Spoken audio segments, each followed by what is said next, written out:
السلام عليكم. جولة جديدة من جولاتنا في اسكندرية، ومكان جديد بنصوره في اسكندرية. بنصور النهاردة فين وجولتنا فين؟ جولتنا في أبو قير، مدينة أبو قير. هنشوف التغيير الكبير اللي حصل في أبو قير في الكام سنة اللي فاتوا. تقريبا أبو قير بقالها سنتين أو دي التالتة كمان، يعني في تطوير وفي تغيير كبير في معالم المدينة بالكامل. طبعا اللي جه ابو قير قبل كده عارف ان احنا المكان اللي احنا واقفين فيه ده كله كان بحر. يعني البحر كان واصل لحد، شايفين العربيات اللي راكنه هناك دي والكافيتريات، كان البحر واصل لحد عندها. طبعا بعد التطوير تم ردم جزء كبير جدا جدا من البحر. بصوا قد ايه كبير جدا، يعني شايفين اهي الكافيتريات اللي بقول لكم عليها، كان البحر واصل لحد هناك. يعني كانت الشواطئ مكان الكافيتريات دي، اسماك الامبراطور والكلام ده، البحر كان هناك. يعني انت كنت بتنزل الشاطئ تحت العماير بالظبط. كان طبعا اصحاب الكافيتريات كانوا بيشتكوا، اصحاب المحلات والعمارات اللي هناك دي كانوا بيشتكوا، لان المية كانت بتطلع اوقات لحد يعني عتبة البيت، لما يكون في مد وجزر طبعا في البحر. بصوا بقى قد ايه ده اتردم في البحر. ودي هنا الأعمدة بتاعة الكوبري الجديد اللي هيتعمل في البحر، هيودي على مدينة أبو قير الجديدة. شغل جامد جدا في المدينة هناك. بصوا طبعا دي آثار اللودرات وأوناش وكده، لأن لسه في شغل حاليا لحد دلوقتي. طبعا كل المكان ده لسه في انتظار نزول الأسفلت عليه والتشطيب، لأن ما اظنش هيفضل كده كتير. يعني احنا كده بقالنا على الحال ده كتير. وتعالوا نشوف الشواطئ اللي هناك، شواطئ أبو قير. طبعا الشاطئ الرئيسي في أبو قير شاطئ أبو قير المميز، له 3 بوابات عدينا عليهم، وكله أسعاره 15 جنيه. وبعدين شاطئ الحلوين اللي احنا شفناه ده برضو 15 جنيه. شاطئ دهب برضو نفس الكلام 15 جنيه. هنلاحظ ان كل الشواطئ هناك نفس النظام ونفس السعر، لكن باستثناء شاطئ المحاربين القدامى. وفي شاطئ كمان انا سألت عليه قال لي لا، مش بالفرد، انا عندي 4 كراسي وشمسية بنزلهم ب150 جنيه. وفي شاطئ تاني برضو سألت عليه قال لي لا، ده التيكت فيه ب25 جنيه. فهنشوف مع بعض، هنمشي واحدة واحدة وهنشوف كل الشواطئ. بس مش هدخل بقى جوه الشاطئ، انا النهاردة متشيكة ولابسة، فانا مش هنزل عند المية. تعالوا نشوف الشواطئ واحدة واحدة.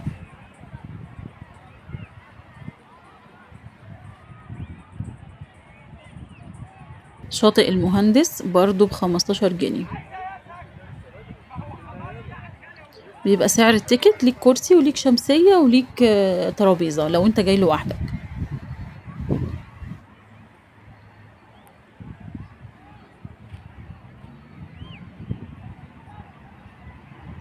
التذكرة بكام هنا؟ شاطئ أولاد كالوزة. في أبو قير بقى بتلاقي أولاد البلد اللي على حق، يعني أولاد البلد الأصليين. بتلاقي ناس جدعان قوي، وبتلاقي ناس. شاطئ اسطنبول تقريبا هو شاطئ اسطنبول ده اللي قال لي أنا بنزل 4 كراسي وشمسية ب150 جنيه، مش بالفرد. يعني تعمل حسابك لو انت جاي لوحدك مش هتدخل شاطئ اسطنبول ده.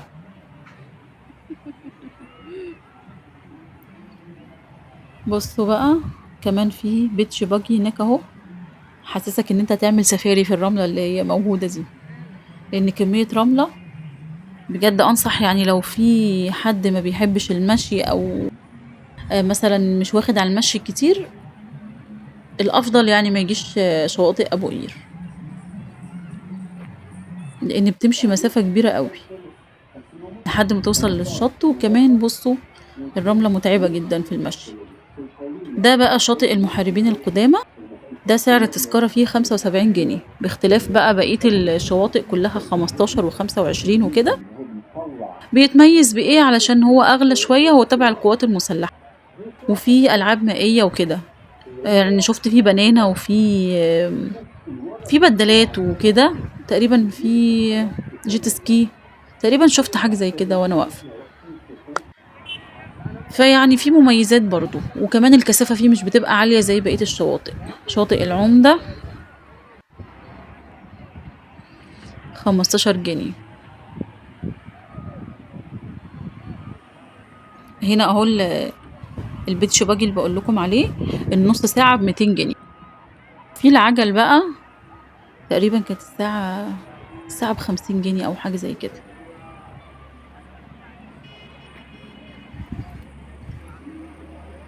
هنكمّل بقى لقدّام، هنلاحظ إن من بعد بقى شاطئ العُمدة اللي شُفناه ده، إن بقية الشواطئ مش شواطئ بقى تنزل المَيّة، دي كافتريات. ليه؟ لإن بقى في عُمق في البحر. البحر بقى فيه عُمق جامد من بعد الردم في الأماكن اللي ورا دي. بُصّوا بقى هنا، دي كافتريات، مش مكان ننزل منّه البحر، مع إن الناس بتنزل برضه. يعني وفي تعليمات إن ممنوع النزول عشان منطقة صخرية وبتاع، بس الناس بتنزل يعني بتغامر. اللي أحلى من كده هاورّيكم قدّام كمان شوية على اللسان، إن الناس نازلة كده، يعني داخلة من عند اللسان البحر ونازلين البحر والدنيا زي الفل. لإن تقريبًا دول سكان أبو قير نفسهم يعني، فالبحر بالنسبة لهم مش حاجة يعني، متعودين عليه، بينزلوا صيف وشتا والدنيا تمام معاهم. دي برضه كافتيريا، دي القعاد فيها بالمشروب، أو ممكن تدفع كرسي 20 جنيه لو أنت مش عايز تشرب حاجة. وكل الكافتريات نفس النظام، يا إما القعدة بالمشروب، يا إما بتدفع 20 جنيه تمن الكرسي اللي أنت قاعد عليه وبس، مفيش تكاليف تانية. هنا بقى وصلنا للسان، ده أول لسان بيقابلنا في منطقة أبو قير. هم تقريبا 4 ألسنة أو 4 ألسنة في المية من بعد التطويرات الجديدة دي والتحديثات. بصوا بقى، هنا كشفنا كل منطقة الشواطئ اللي عدينا عليها: شاطئ أبو قير المميز، شاطئ العمدة، شاطئ الدهب، شاطئ صامبو، مش كل الشواطئ دي أهي أهي.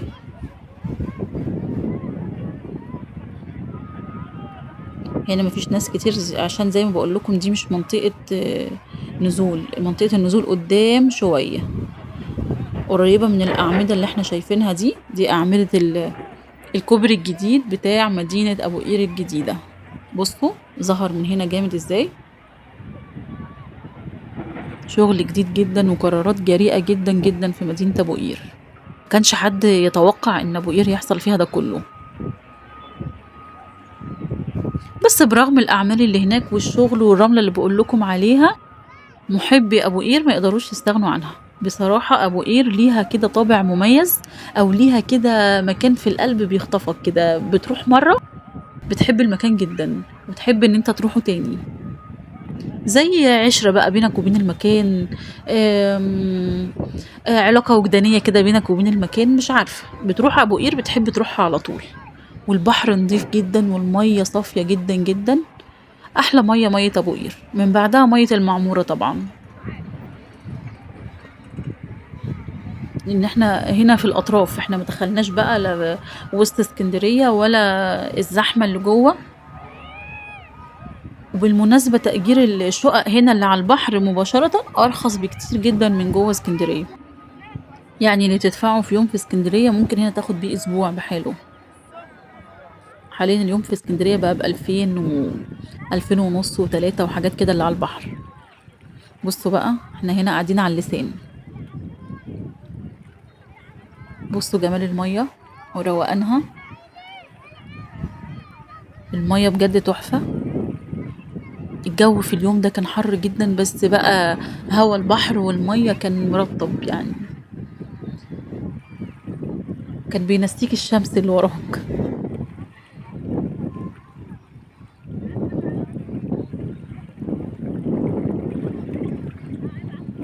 بصوا زي ما بقول لكم، الناس نازلة عادي، بتنزل البحر ومتعودة عليه. بس المنطقة دي صخرية، يعني واحد يجي ياخد نطة كده في البحر لا، ممكن بعد الشر يبقى في حوادث.